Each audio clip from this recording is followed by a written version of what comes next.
Ang pananampalataya at mabuting gawa. Mga kapatid, ano bang mapapala ng isang tao kung sabihin niyang mayroon siyang pananampalataya, pero wala naman siyang mabuting gawa? Maliligtas ba siya ng ganyang pananampalataya? Halimbawa, walang maisuot at walang makain ng isang kapatid. At sasabihan mo, pagpalain ka ng Diyos at hindi ka sana ginawin at magutom, pero hindi mo naman siya binigyan ng kailangan niya. May nagawa ba itong mabuti? Ganito rin naman ang pananampalataya.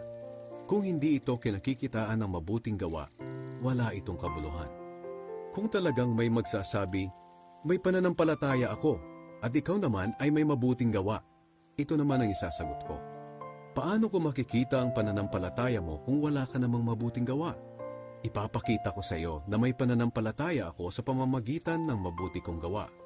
Naniniwala ka na may iisang Diyos? Mabuti yan. Pero kahit ang masasamang espiritu man ay naniniwala rin at nanginginig pa nga sa takot. Ikaw na walang pangunawa, gusto mo bang patunayan ko na walang kabuluhan ang pananampalataya kung walang mabuting gawa?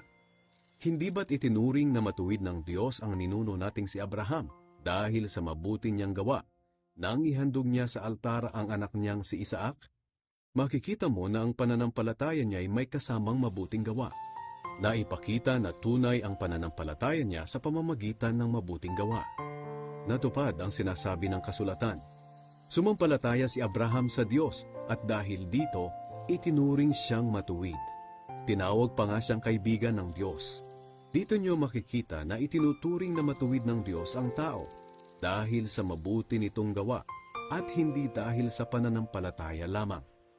Ganoon din si Rahab, ang babaeng bayaran.